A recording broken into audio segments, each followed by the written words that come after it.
வணக்கம் சார். வணக்கம். அடுத்ததா விருச்சக ராசி பத்தி பேச போறோம். எல்லா ராசியும் பாத்தீங்கன்னா ஒரு பாசிட்டிவ் வைபா இருக்கும். விருச்சக ராசி பாத்தீங்கன்னா ஒரு தேல் அப்படிங்கிற ஒரு சிம்பிளோட இருக்கும். ஸோ அவங்களோட 2026 எப்படி இருக்க போகுது? அதாவது வந்து பார்த்தீங்கன்னா, அதுக்கு மிகப்பெரிய காரணம். அதாவது நம்மளோட காலபுருஷன் ராசிக்கு 8ஆம் இடம். ம். 8ஆம் இடங்கிறது ரகசியத்தின் ஒரு மிகப்பெரிய உச்சம். ம். நம்முடைய உடல் பாகங்கள்ல நம்முடைய மறைமுக சம்பந்தப்பட்ட விஷயங்கள். ம். அப்ப விருச்சிக ராசிக்காரங்க வந்து பார்த்தீங்கன்னா, ஒரு மறைமுக பொருளாகவே தெரிவாங்க. ம். தேள் வந்து அதுக்காட்டு தான் போய் இருக்கும். ம். தேளை போய் தட்டினாவோ, தொட்டு இது பண்ணாதான் என்ன பண்ணும்? கொத்தும். ம். அது தேள் என்ன பண்ணும்? கொட்டும். ம். அந்த கொட்டுறது தான் விஷமாமா. ம். ஓகேவா? அதே மாதிரி தான் விருச்சிக ராசிக்காரங்க. அவங்க காட்டு அவங்களுடைய வேலை உண்டு, பாடு உண்டுன்னு இருக்க தான் செய்வாங்க. அவங்கள போய் தேவையில்லாம சீண்டி, அவங்க மனசை காயப்படுத்தி, கஷ்டப்படுத்தும் போது மட்டும்தான் அவங்களுடைய கோபமும், அதுவுமே வந்து பார்த்தீங்கன்னா 70% கோவப்பட மாட்டாங்க. ம். ஒரு லெவலில் தாண்டி போகும்போது தான் ஹை ப்ரெஷர் ஆகும்போது தான் கோவமே அவங்க வரும். ஆனால் வெளியேந்து பார்க்கும்போது கோவக்காரங்க கொஞ்சம் பேசுகிறப்பெல்லாம் வித்தியாசமாக இருக்குன்னு சொல்லலாம். ஆனால் உண்மையிலேயே ரியாலிட்டி மிகப்பெரிய ஒரு அன்பான, பாசமான குணாதிசயம் கொண்டவர்கள் தான் நம்முடைய விருச்சிகராசி என்பது. இந்த பாசத்துக்கு ஏங்குறவங்க விருச்சிகராசிக்காரங்க. நான் உன்ட உண்மையான பாசம் காட்டுறேன்ல, ஏன் அந்த பாசத்தை காட்ட மாட்டீங்க? இந்த வார்த்தையை அதிகமாக யூஸ் பண்றது அந்த நபரை கூட்டு வச்சுக்கிட்டு விருச்சிகராசி அங்கன்னா ஆமாங்க அப்படின்னு. ஏன்னா அவங்களுக்கு அந்த வார்த்தையை வந்து எதிர்பார்க்கிற ஒரு வார்த்தை. அந்த எதிர்பார்ப்புகள் இந்த வருடமாக நிறைவேறுமான்னு தான் நம்முடைய அன்பு நேர்களான விருச்சிகராசிக்காரங்க பார்க்காங்க. உறுதியாக அவங்களுடைய பொருளாதாரத்தில் ஏற்றமும் மன மகிழ்ச்சிகளும் இரண்டையும் அதாவது சம பங்காக நான் வந்து பரிமாறிக்கிட்டேன், எனக்கு கிடைச்சிருச்சு அப்படின்னு சொல்லக்கூடிய ஒரு வார்த்தை இந்த வருடத்துல கிரகங்கள் இவங்களுக்கு அற்புதமா கொடுக்கும். பொதுவாகவே விருச்சிக ராசி ஆண்கள் கோவப்படுவாங்க தெரியும். பட் பெண்களுக்கும் ஆண்களுக்கும் இந்த கணவன் மனைவி உறவுகள்லாம் எப்படி இருக்கு? என்னோட தோழி கூட விருச்சிக ராசி தான். அவங்க கூட சொன்னாங்க கணவன் கூட கொஞ்சம் சண்டையில இருக்கு. அவங்களுக்கு எப்படி இருக்கு? அதாவது வந்து நம்மளுடைய விருச்சிக ராசி ஆண்களா இருக்கட்டும், பெண்களா இருக்கட்டும், வாழ்க்கை துணையில வந்து பாத்தீங்கன்னா எப்பொழுதுமே ஒளிமுறை இல்லாமல் வெளிப்படையா இருக்கணும்னு ஆசைப்படுவாங்க. நம்ம கணவர் நம்மகிட்ட வந்து உண்மையா இருக்கணும். அவர் எந்த விஷயமா நம்மகிட்ட சொல்லிட்டு நம்ம ஏத்துக்குருவோம். இவங்களும் உண்மையா இருப்பாங்க. உண்மையா இருப்போம், ரியாலிட்டியா இருப்பாங்க.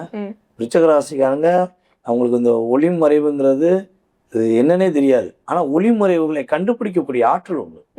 ஒரு தவற பர்ஃபெக்டா சுட்டி காட்டக்கூடிய அளவுக்கு உங்களுக்கு திறமை இருக்கு. ஆனா என்னன்னா அந்த தவறு நடந்தாலும் அட்ஜஸ்ட் பண்ணி போயிடலாம்ல, சரியா இருக்கணுங்கிற நம்பிக்கையோட பயணிப்பாங்க. ஸோ அப்படிப்பட்ட குணாதிசயம் கொண்டவங்க தான் அவங்க. அவங்க வந்து உடனே டைவர்ஸ் வேணும், உனக்கு எனக்கு ஆகாத வார்த்தை உபயோகப்படுத்த மாட்டாங்க. ஆனா என்னால முடிஞ்சளவு இருந்துட்டேங்க, எவ்வளவு தூரம் இறங்கி போகும்போது போயிட்டேங்க, ஆனா என்னை புரிஞ்சுக்கிறவே இல்லைங்கும் போது நான் பொம்மையா உட்கார்ந்துருக்கவா அப்படின்னு தான் அவங்க சொல்றாங்க. இது தப்பு இல்லையே. கண்டிப்பா ஒரு என்ன சொல்றேன்னா, ஒரு கணவன் மனைவி உறவு எதற்காக? அந்நியமாக இவர்கள் ரெண்டு பேரும் புரிந்துக்கிண்டு இவருக்கு தேவையானது அவர் செய்யறதோ, அவங்களுக்கு தேவையான விஷயத்தை இவங்க செய்யறதுனால கணவன் மனைவி உறவு. அது கிடைக்கலங்கும் போது பொம்மையா உட்கார்ந்துருக்கிறது அவங்க வீட்டிலே இருக்கலாமே. இப்ப அந்த நிலைமையில தான் அவங்க முடிவு எடுப்பாங்க. அதனால விருச்சிக ராசிக்காரங்க மேல தவறுங்கிறது சுட்டி காட்டக்கூடிய அளவு கூட இருக்காது. அந்த அளவுக்கு இவங்க பர்ஃபெக்டா எல்லா விஷயத்தையும் செய்யக்கூடியவங்க. மனசு சஞ்சலப்பட்டு விட்டால், மன குழப்பம் அடைந்து விட்டால் தான் இவங்க என்ன பண்றாங்க, கூட இருக்கவங்கள வச்சு செய்யறாங்க. ஆமா, என்ன நீ தானே கஷ்டப்படுத்தின, அப்ப உனக்கு நான் பதிலடி கொடுத்தானே ஆகணும், வேற வழி இல்லையா? பழிக்கு பழின்னு சொல்றேன். பழிக்கு பழி கிடையாது, பதிலடி. பழிக்கு பழிங்கிறது இவங்களை விட 100 மடங்கு போட்டு தள்ளுறேன். இவங்க அப்படி கிடையாது. நீ செஞ்ச விஷயத்துக்கு நான் உனக்கு பதில் கொடுக்குறேன், நீ அதை புரிஞ்சுக்கோ அப்படிங்கிறத புரிய வைக்கக்கூடிய ஆற்றல் இவங்களுக்கு இயல்பாகவே வராது.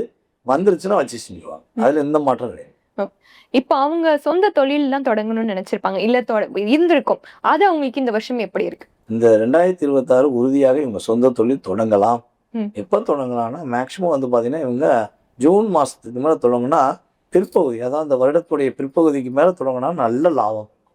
அப்ப முன்கூட்டியே தொடங்க போறாங்க, ஒரு மார்ச்லயோ இல்லை மே மாசத்துலயோ தொடங்க போறாங்கன்னா ஒரு 6ஆம் மாசம் வரை பொறுமையே காத்துக்கணும் இருக்கிறதாமா. அந்த அனுபவங்களை கற்றுக்கொள்ளுதல்னு சொல்லி சொல்லுவாங்க பார்த்தீங்களா, அதே மாதிரி கற்றுக்கொண்டு இவங்க செயல்படுத்தினாங்கன்னா ரொம்ப ரொம்ப வெற்றியா இருக்கும். ரொம்ப அதிகமான மகிழ்ச்சியை சந்திக்கக்கூடிய ஒரு அற்புதமான ஒரு தொழில் வெற்றி பெறக்கூடிய வாய்ப்பு. இவங்க எந்த மாதிரி காரியங்கள் இந்த வருஷம் செய்யவே கூடாது? நம்மளுடைய விருச்சிக ராசி அன்பர்கள் வாழ்நாள் முழுவதுமே செய்யக்கூடாத விஷயங்கள் என்னன்னா, யாரை நம்பி ஏமாறாம இருக்கிறது ரொம்ப ரொம்ப நல்லது. ஈஸியா ஏமாந்துடுறாங்க எல்லாருமே, வெளுத்ததெல்லாம் பால் அப்படிங்கிற மாதிரி இவங்க என்ன பண்றாங்கன்னா நம்பிடுறாங்க. ஸோ அந்த விஷயங்கள இவங்க இந்த வருடத்துல ரொம்ப ரொம்ப எச்சரிக்கையா இருக்கணும். அதே போல இவங்களுடைய இளைய சகோதரன் சகோதரிகள் இவங்க சம்பந்தப்பட்ட விஷயங்கள ஏதாவது சின்ன சின்ன சிக்கல்கள் வருது அப்படின்னா கொஞ்சம் அதுல கொஞ்சம் கவனம் செலுத்து. கவனம் செலுத்தணும். அவசரப்படக்கூடாது, அசால்ட்டாக இருக்கக்கூடாது. குழந்தைகள் விஷயங்கள்ல ரொம்ப கவனமாங்க. குழந்தைகள் என்ன பண்றாங்க, ஏது பண்றாங்கிறத இவங்க ரொம்ப ரொம்ப அதாவது ஜூன் மாதம் 5ஆம் தேதி அல்லது 3ஆம் தேதி வரையுமாச்சும் ரொம்ப எச்சரிக்கையாக ஃபாலோ பண்ணணும். குழந்தை எங்கே போகுது, என்ன பண்ணுதுங்கிறத இவங்க கவனமாக பார்க்க வேண்டிய சூழ்நிலைகள் இந்த வருடத்தில் மிக கவனிக்க வேண்டிய விஷயம். மத்தபடி பொருளாதாரம், ஆரோக்கியம் எல்லாம் அதெல்லாம் உங்களுக்கு எந்த பஞ்சம் பிரச்சனையும் கிடையாது. ஆரோக்கியத்தில் பஞ்சம் கிடையாது, ம். தனக்கு தேவையான விஷயங்களை வாங்குறதுல பஞ்சம் கிடையாது. அதெல்லாம் நல்லா இருக்கு. ம். இதில் மட்டும் கவனம். அது அவங்களோட இளையவர்கள் யாரா இருந்தாலும் அவங்களோட ஆரோக்கியத்துல இந்த வருஷம் அவங்களுக்கு கவனம் தேவை. அப்படி கண்டிப்பா நீங்க சொன்னதை விருச்சிக ராசி நேயர்கள் கேட்டிருப்பாங்க. கண்டிப்பா அவங்களுக்கும் ரொம்ப பொருந்தி இருக்கும். கேட்கும் போது ஆமா இதெல்லாம் இருக்குல்ல நம்ம வாழ்க்கையிலயும், கண்டிப்பாக. இப்படிலாம் நடந்திருக்கு, இத்தனை பேர் ஏமாத்தி இருக்காங்கன்னு இனிமே கொஞ்சம் அவங்க புரிஞ்சு நடந்துக்குவாங்க. இதனால ரொம்ப அருமையா சொன்னீங்க.